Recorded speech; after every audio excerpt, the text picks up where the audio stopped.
बोलिए श्री पदम प्रभु भगवान सर्वेश मैत्रिं गुणशोक्रमोदं क्लिष्टेषु जीवेषु कृपा परद्गं माधस्प्रभावं विपरीतवृत्तौ सदा ममात्मा विदधातु देव। देवादिदेव शासनेश महाप्रभु के भावबंधन नमन। परम श्रद्धेय परम उपकारी आत्मज्ञानी सद्गुरुदेव पूज्य शिवाचार्य भगवान परम श्रद्धेय परम उपकारी परम ज्ञानी पूज्य गुरुदेव श्री जी एवं पूज्य गुरुनीति महाराज के चरणों में भावबंधन नमन स्वीकार। आप सभी भव्य आत्माओं की भव्यता को मेरा प्रणाम स्वीकार। गुरु कृपा से जो कुछ भी सीख पा रही उसे कुछ देर आपके समक्ष रखने का प्रयास कर। धर्म प्रेमी बंधुओं, माताओं एवं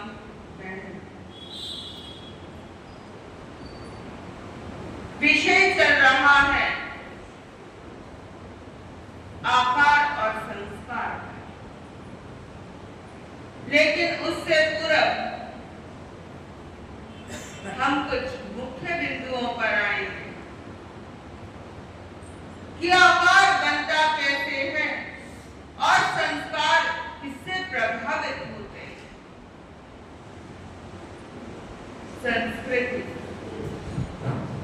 संस्कृति से आप प्रभावित होते हो, सभ्यताओं से आप प्रभावित होते हो, समाज से आप प्रभावित होते हो और उसी से आपकी एक कृति बनती है। कृति यानी आकृति और उसी आकृति के आधार पर आपकी प्रकृति निर्धारित होती है और उसी प्रकृति के आधार पर आपकी संस्कृति प्रभावित होती है। आकृति, प्रकृति और संस्कृति, इसे आप शब्दों का माया जाल मत समझ लेना। खैर, भाषा बनती है, बिगड़ती है, शब्द मिटते हैं, शब्द जन्म लेते हैं, लेकिन शब्दों का अपना बड़ा स्थायित्व प्रभाव है।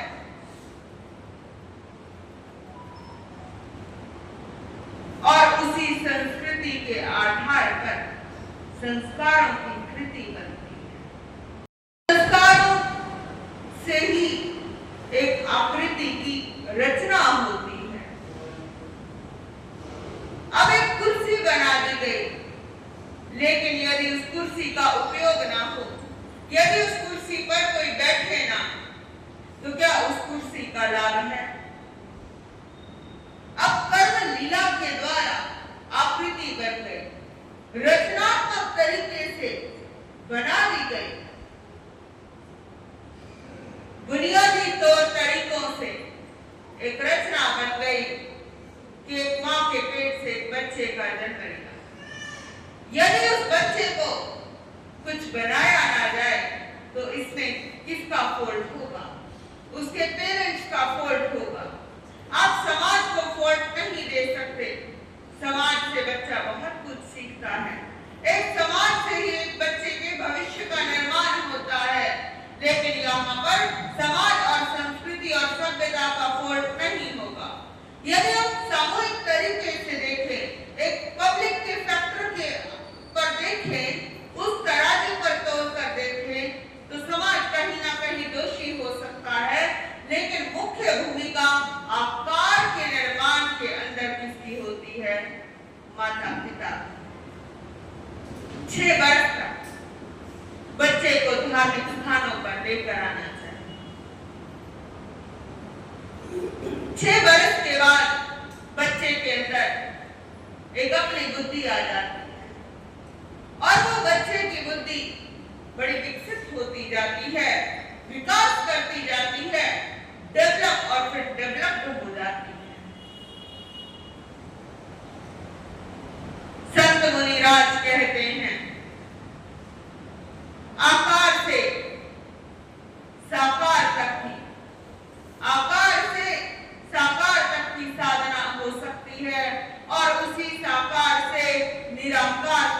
साधना हो सकती है।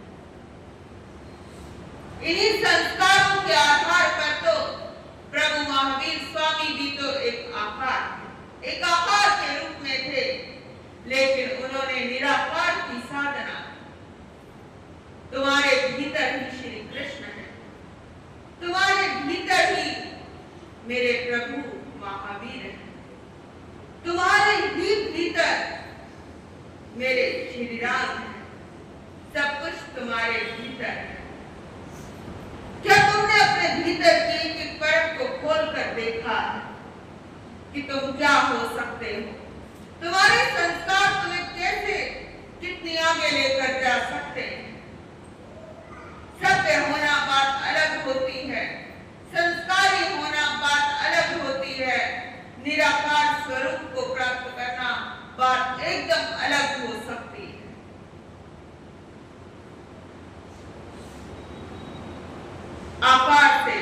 आकार से संस्कार तक की यात्रा। भगवान महावीर स्वामी का गर्भावस्था को ही जरा आप दृष्टि गोचर कर दो।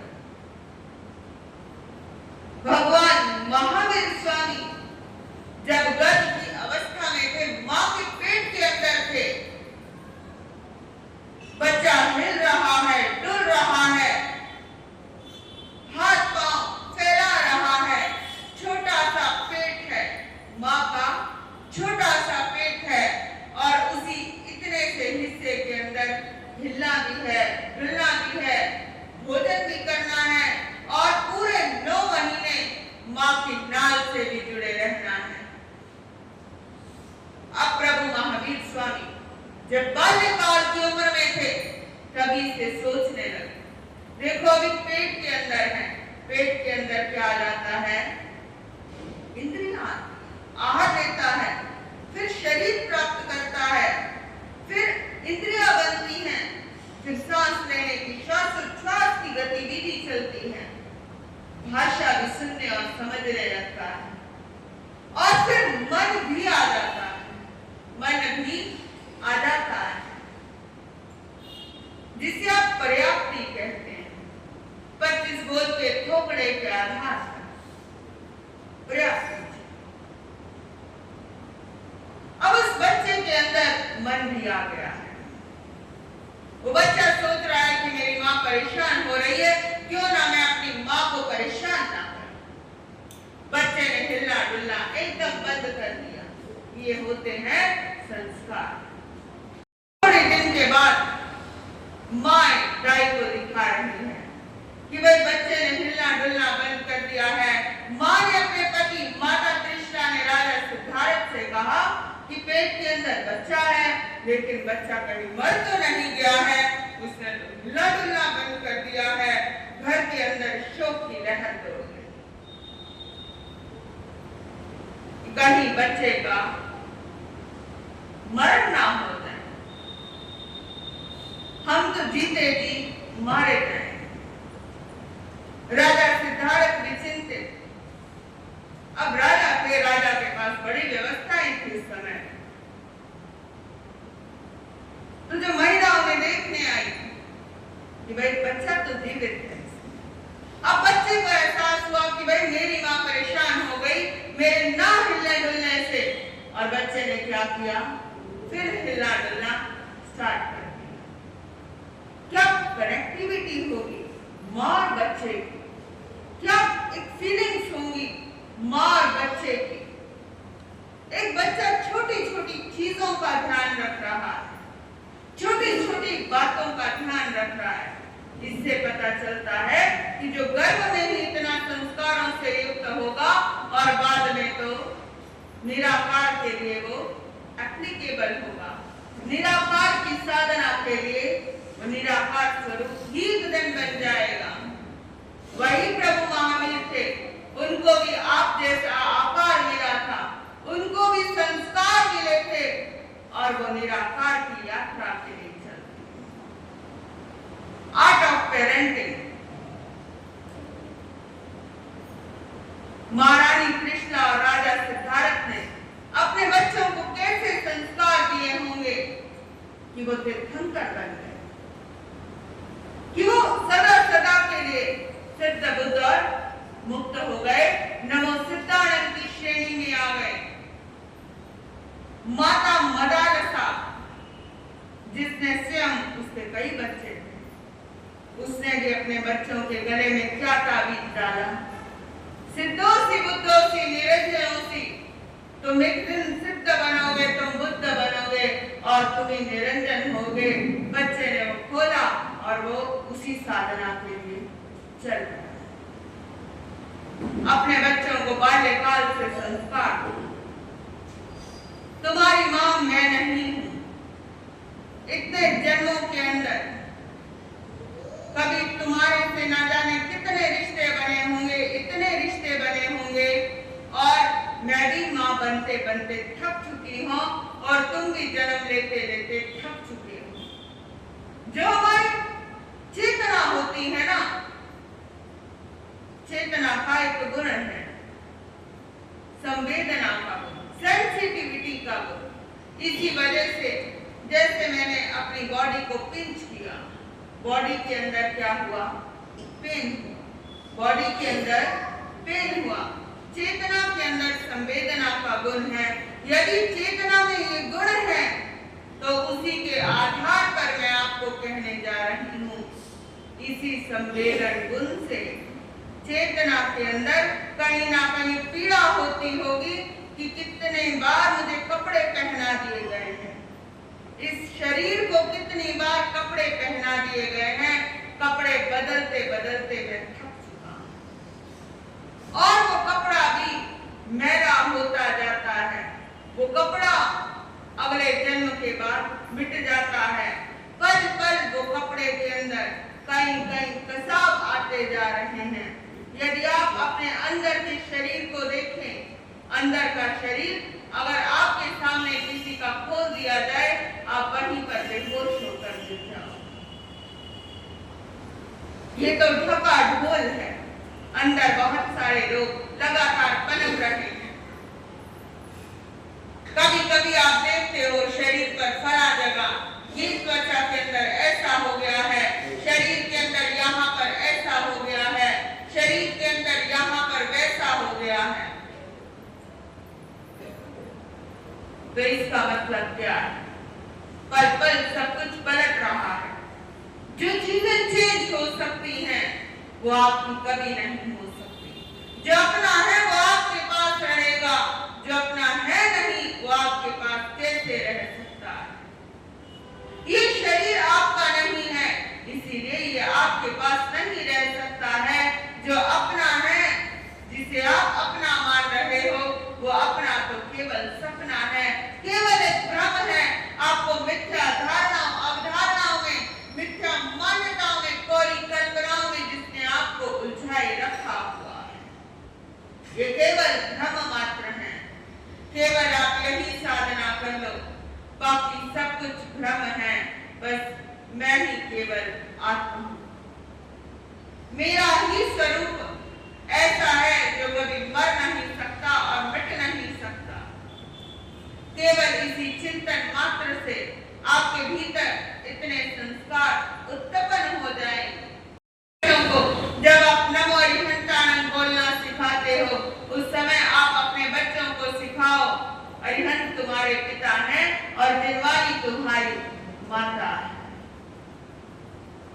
यदि अपने बच्चों के अंदर ऐसे संस्कार डालोगे तो फिर वो एक दिन निज घर के अंदर, निज स्वरूप के अंदर जरूर पहुंचेंगे। भूल के अपना घर जाने कितनों के घर, तुझको जाना पड़ा। भूल के अपना घर जाने कितनों के घर, तुझको जाना पड़ा।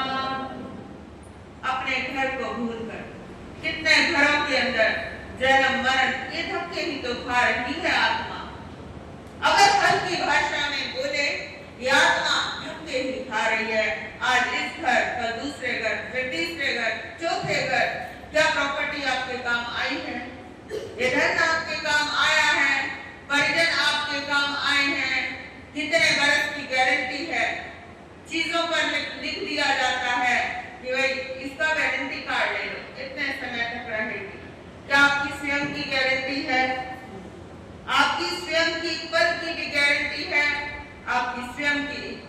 भी गारंटी नहीं है।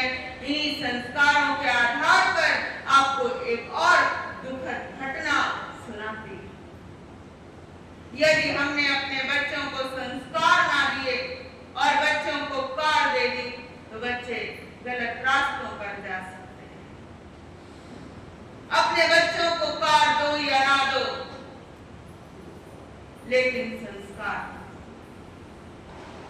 संत आते हैं तो जीवन में बसंत आता है और पतझड़ का मौसम भी चला जाता है। संत नगर के अंदर आते हैं तो उस नगरी का भाग्य होता है। संत आपके धर्म स्थान में आए, ये उस धरती का सौभाग्य होता है। संत यदि आपके घर में चरण डालने आए, ये आपकी चौखट का सौभाग्य होता है। और यदि संत आपके बच्चों को समझाने आए, आपके बच्चों को प्रेरणा का दीपक उनके भीतर प्रकाशित करने आए, वो बच्चे का खुद का भाग होता है। एक गुड़िया बड़ी हुई, मार्केट के अंदर लड़कियां घूमती हैं छोटे छोटे कपड़े डालकर। जैन परिवार की बेटी घूमती। मुंबई की ये सत्य घटना है। मुंबई के उपाश्रय भवन का वो प्रेसिडेंट था, उसके पिता। बच्ची को पिता के द्वारा समझाया गया, लेकिन बच्ची नहीं मानी।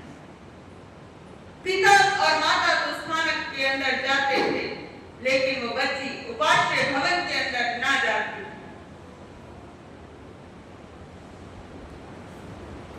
अब गलती तो यहाँ पर माता पिता की, बच्चों को क्यों नहीं लेकर जाते स्थानक के अंदर?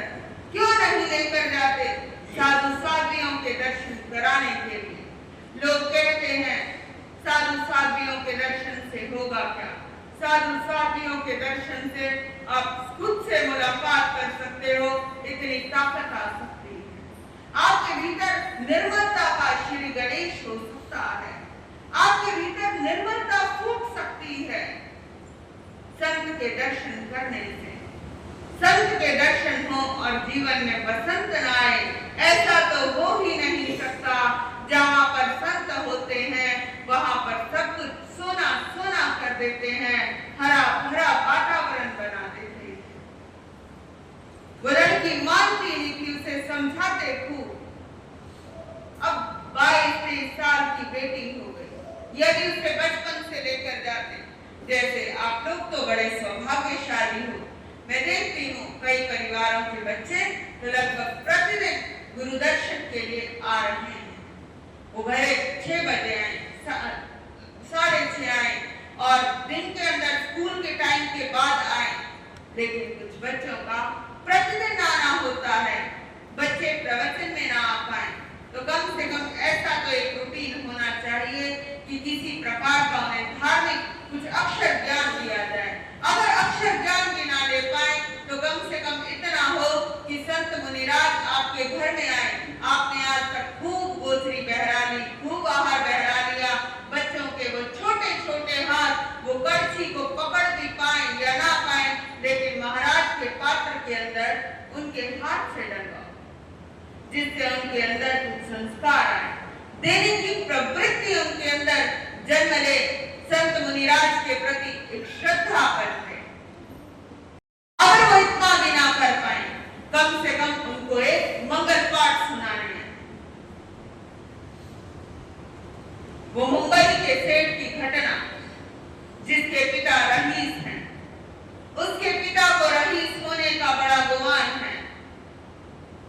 कितना ही अमीर हो, लेकिन घर की हालत यदि खराब हो तो मन के अंदर अमीरी नहीं होती, मन के अंदर गरीबी होती है। मन चंगा तो कठौती में गंगा, ये कहावत आपने सुनी होगी। तो ऐसी सत्य घटना मैं आपके समक्ष रखने जा रही। ये सत्य घटना है, ये कोई बुद्धि के द्वारा कोई मन गढ़ंत रची हुई घटना नहीं है। लड़की मार्केट में जाती, एक लड़का बड़ा सुंदर था, उसके पीछे पड़ गया, प्रेम हो गया। प्रेम होने के बाद लड़की पूरा दिन अपने घर के अंदर एक कोने के अंदर मोबाइल के अंदर लगी रहती। जैसे आपने अक्सर बच्चों को देखा होगा, एक जगह बेड पर बैठे लगातार मोबाइल को वॉच किए जा रहे हैं, स्क्रॉल किए जा रहे हैं। बच्ची भी इसी चिन्हों पर चल रही है, इन्हीं नक्शे कदमों पर चल रही है। माता पिता को लगा शायद इसकी ऑनलाइन क्लास है, बच्चा ऑनलाइन क्लास ले रहा है, लेकिन माता पिता को क्या पता था कि बच्चा किसी गलत रास्ते पर चला गया है। थोड़े समय के बाद उसके रिश्ते की बात आई। उस लड़की ने सीधा ही कह दिया, मुझे एक लड़के से प्रेम है। अब उस लड़के से प्रतिदिन बात कर रही है, उसका नाम पता है, लेकिन आज तक उस मूर्ख ने कभी जाति ही नहीं पूछी। उसके माता पिता क्या करते हैं उस लड़की को ये नहीं पता, वो लड़का क्या करता है उस लड़की को ये भी नहीं पता। माता पिता से कहा कि मुझे फला लड़के से प्रेम है, फोटो दिखाई, ये है लड़का जिससे मुझे प्रेम है। माता पिता ने कहा दिखने में तो सुंदर है, लेकिन उसकी जाति पता हो।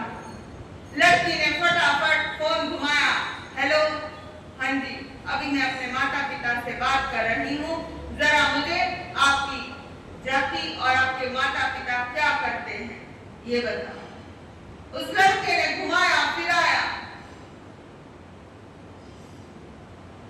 सब अच्छा है, अपने माता पिता को बोल देना कि तुम निश्चिंत रहेगी यहाँ पर। लेकिन माता पिता को भला तसल्ली कहाँ होती है। उस लड़के ने उसे गुमराह किया। लड़की तो गुमराह होती गई, लेकिन माता पिता का भी अपना एक तजुर्बा होता है। बाल सफेद ऐसे ही नहीं होते, तजुर्बों से ही उनके बाल सफेद होते हैं, और चेहरे पर जो खाल पर कुछ कुछ झुर्रियां पड़ती हैं, वो भी तजुर्बों की कहानी हुआ करती है। एक बात कहूं, गरीब के सारे ऐब भी दिख जाते हैं, अमीर के ऐब भी ढक दिए जाते हैं। ये पैसा है ना, ऐब को ढका देता है। उस लड़की का कि आगे माता पिता ने जब सारी खोज खबर निकाली, वो लड़का जहां पर जुहू बीच के इर्द गिर्द मुंबई के अंदर वहां मीट बेचता था, शाम को वो माता पिता के साथ घूमने गई। लड़की ने कहा यही वो लड़का है। लड़की भी हैरान रह गई, लेकिन इतने प्रेम के अंदर अंधी हो चुकी थी कि वो इतनी भावनाओं में बह चुकी थी। अब लड़की ने क्या किया कि मैं इसी लड़के से विवाह करूंगी। माता पिता कहने लगे तुम इस लड़के से विवाह करो। माता पिता ने लड़की को खूब समझाया। लड़की बैठी है कुर्सी पर, सोफे पर बैठी है, और माता पिता बैठे हैं हाथ जोड़े जमीन पर। क्या दुर्भाग्य है। खूब समझाया, लेकिन लड़की ने मानी नहीं ये बात। जरा 5-7 मिनट एक्स्ट्रा हो जाए, कोई दिक्कत नहीं। लड़की ने जिद मचा ली कि मैं विवाह करूंगी तो इससे करूंगी। एक दिन लड़की भाग लेती है, क्योंकि माता पिता के द्वारा इस बात को स्वीकार नहीं किया जाता कि हम इस लड़की को अपने इस घर का जमाई राजा बना ले, इसे कुंवर साहब बना ले। कैसे बनाया जा सकता है? संस्कारी परिवार, एक इज्जतदार घराना, उस परिवार का बच्चा इतने गलत रास्ते पर निकल जाए।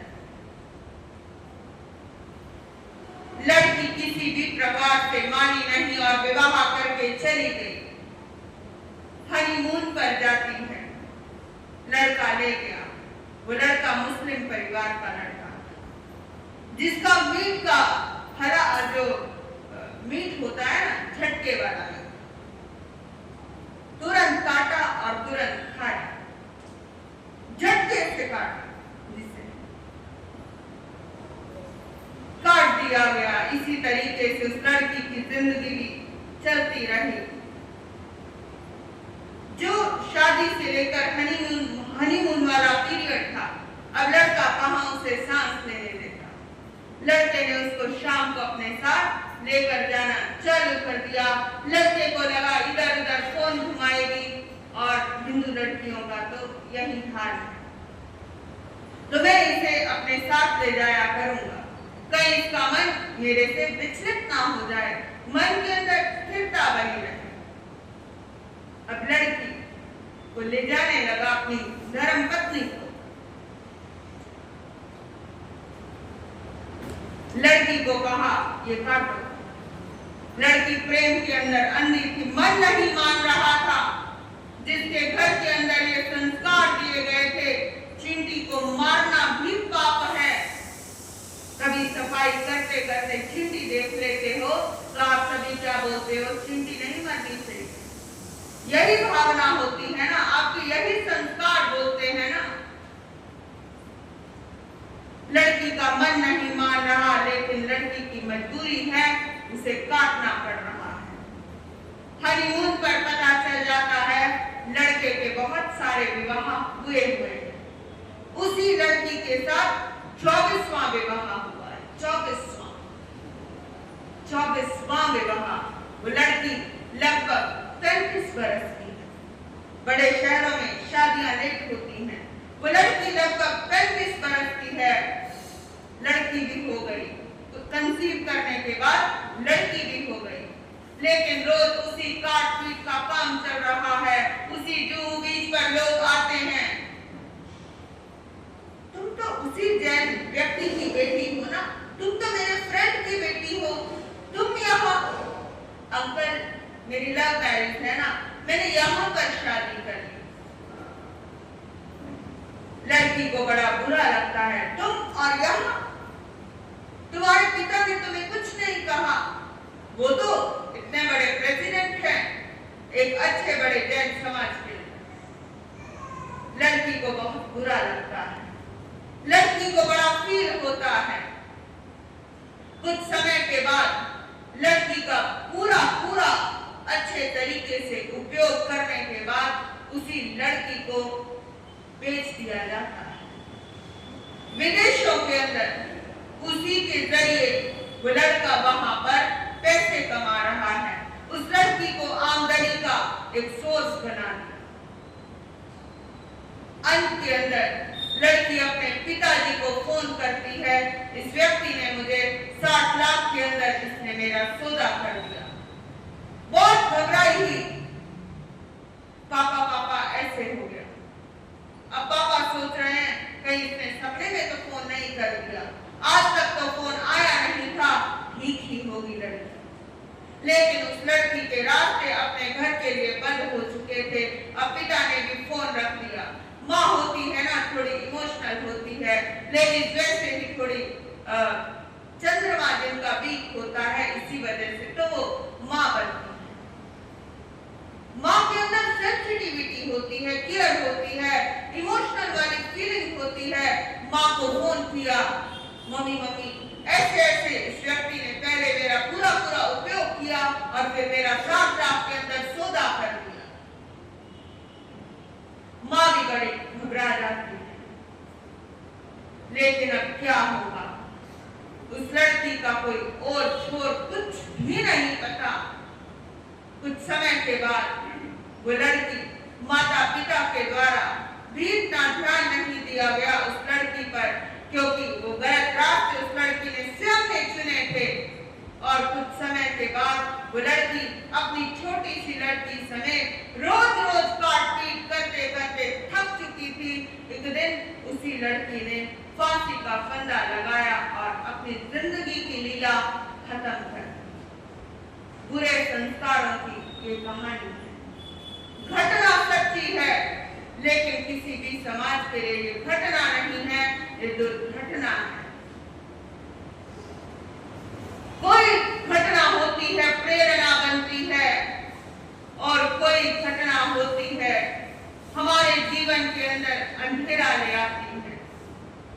पूज्य गुरुदेवों का यही कथन है, अपने बच्चों को काट दो या ना दो, लेकिन अपने बच्चों को संस्कार जरूर दो। इन्हीं भावों के साथ ओम अरहम, ओम अरहम।